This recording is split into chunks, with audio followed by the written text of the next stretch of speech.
STF Sonipat और CIA 1 Panipat ने संयुक्त रूप से कार्यवाही करते हुए दिन दहाड़े गोलियां चलाने वाले 3 बदमाशों को देर रात गिरफ्तार कर लिया, जिनकी पहचान सोनीपत निवासी संदीप, कुणाल और कृष्ण के रूप में हुई है।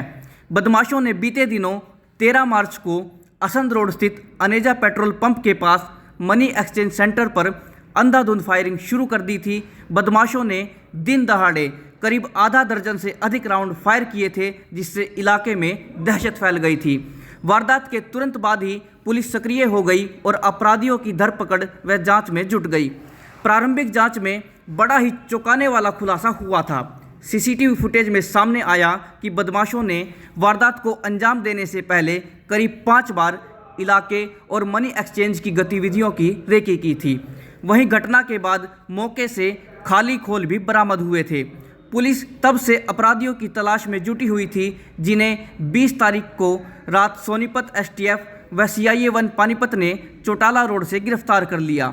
वहीं वारदात के बाद एक पोस्ट भी सोशल मीडिया पर वायरल हो रही थी, जिसके अनुसार रणदीप मलिक और अनिल पंडित ने इसकी जिम्मेदारी ली थी, जिस पर एसपी पानीपत ने पत्रकार वार्ता कर यह खुलासा किया कि फायरिंग करने वाले तीनों बदमाश विदेश में बैठे किसी शख्स के संपर्क में थे। साथ ही इन्हें हथियार भी किसी के द्वारा उपलब्ध कराए गए थे।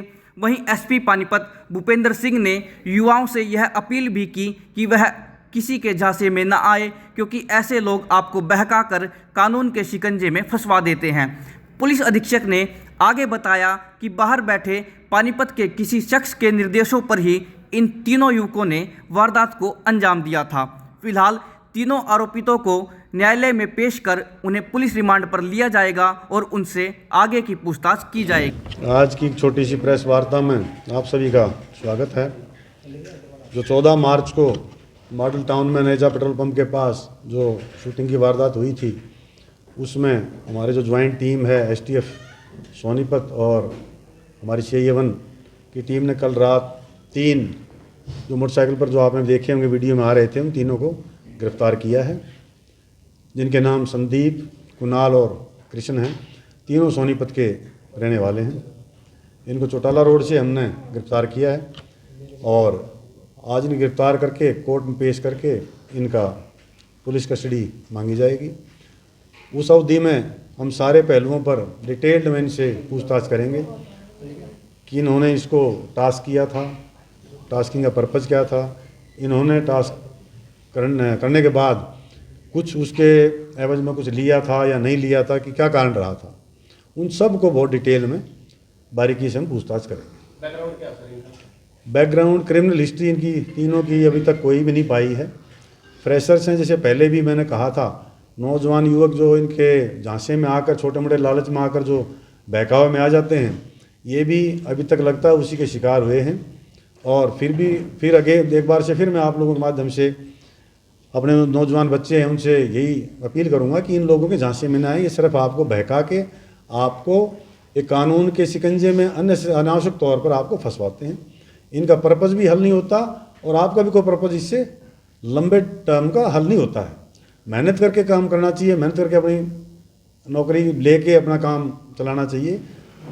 ऐसे आपका लंबे समय तक काम नहीं चल सकता। आप कभी न कभी फंसोगे, आपका एक इतिहास बन जाएगा, आपका रिकॉर्ड बन जाएगा क्रिमिनल, आपके डॉक्यूमेंट्स भी, आपको नौकरी के लिए दिक्कत आएगी। तो इनसे बचें आप। मेरी आपसे ये अपील है कि नौजवान साथी जितने भी इनके इंस्टाग्राम पेज हैं, फेसबुक आपके खुद के भी हैं, अगर कोई अनजान आदमी आपको सोशल मीडिया से संपर्क करना चाहता है तो उसे सतर्क रहें, उसके बारे में जानें। अगर कोई आपसे संपर्क साधना चाहता है, आप हमारे पास आएँ, हम वेरीफाई करके देंगे ये जायज़ बंदा है या नाजायज़ बंदा है। स्पेशली जो बाहर बैठे लोग हैं उनके बिल्कुल भी बहकावे में ना आए।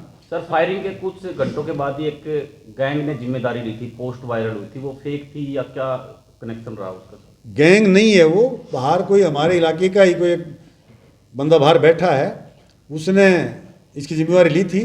उनके साथ भी इसको जोड़ के हर एक चीज़ में हम अनुसंधान करेंगे। हथियार कहाँ से लाए सर? दोबारा बताओ।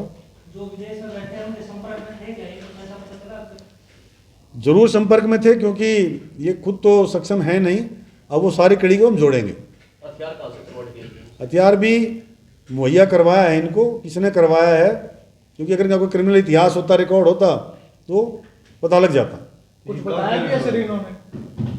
मोटा मोटा मैंने ये बताया ना, जो नाम ले रहे हैं हम, यहीं के एक पानीपत के जो बाहर रहते हैं, उन्होंने संपर्क साधा है इनको और आके फिर ये टास्किंग की थी कि जाके आप दहशत का माहौल बनाओ।